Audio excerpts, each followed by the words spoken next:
Welcome to Conversations. I'm Suresh Kochatal.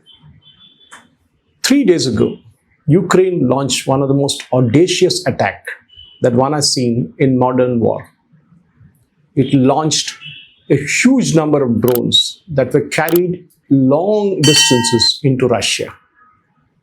And using some kind of remote control, they set it off, decimating vintage bombers, nuclear capable bombers of the Russian army and the Russian Air Force. One might wonder why this is happening. Why is it that Ukraine has resorted to this kind of audacious attack, which, according to President Zelensky, was in the works for almost 1.5 years? Let's understand a few things first. Ukraine doesn't have an air force that can match the Russians. They do have a few aircraft given by the other nations, which they are using to the best extent possible. It's a David versus Goliath battle. But sure enough, what is happening right now is that Ukraine is using all its ingenuity, helped to a very large extent by its European partners, especially the NATO, and of course the Americans, who are not really talking about it. Ukraine couldn't have done this alone. And for sure, there's been a lot of help that has come their way. If one goes back into history, one realizes that Ukraine was a place where Russia had its biggest defense manufacturing units all along. But after the disintegration of the Soviet Union, Russia doesn't have much of say in Ukraine, and we saw what happened subsequently when Ukraine tried to become a member of the NATO. But now, those things have changed. 3.5 years of battle, and no side seems to be winning or even losing. But this attack, which happened just 3 days ago, as I mentioned, has set off kind of panic in armies across the world. Till now, the assumption was the bigger, the better. But now Ukraine has shown that it takes just about $3,000 a drone to finish off kind of 100 million aircraft lying on a tarmac, on the runway, or wherever it is.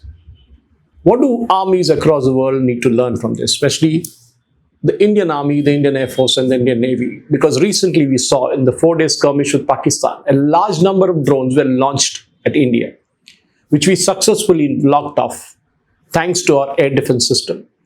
But next time Pakistan will come back with something even better for sure, because the Turkish have a point to prove now. Even the Chinese have a point to prove. And that for sure will be the next battle. We need to up our training. We need to get more youngsters who are technically savvy into our army and air force and navy. We need to invest a lot in research and development, which is right now stuck at just about 2.5% of our GDP. We need to improve a lot of things, because the modern day warfare is not what it was, say, 10 years ago or even 5 years ago.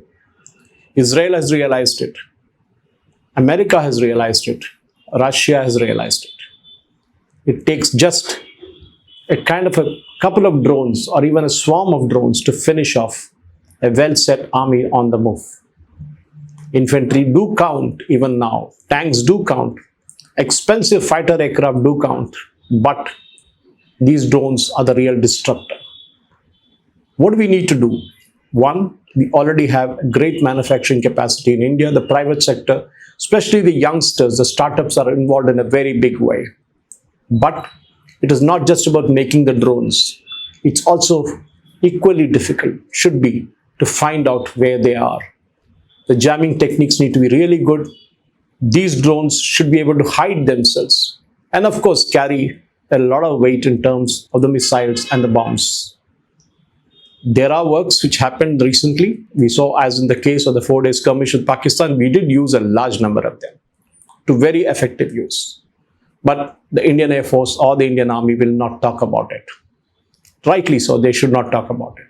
But then we cannot rest on our laurels saying we have won the war against Pakistan. Because, as I said, China and Turkey now have a point to prove. And they will surely give Pakistan a lot more than what Pakistan has now. Ukraine has shown that it is not just about getting missiles, it's also making them very well. making drones that are really effective. We don't know how much of the foreign component is there in that, but there is surely likely to be a large one. The war of today has changed, as I mentioned. It's men on the ground, the boots on the ground all matter. But it also matters what kind of technology is used, how the technology is used, against what the technology is used. Sure enough, drones have a limited impact. But as Ukraine has shown, they can really travel far and wide if carried well. And for us in India, there is a lesson to be learned in this. And sure enough, we need to find the answers and the solutions for it. Surely our industry, especially the private sector, will go all out to assist our defense forces in making India a strong nation, one that can not only make its own drones, but make different kinds of drones. Because it's all about winning a war, not losing one. Thank you for watching. Jai Hind.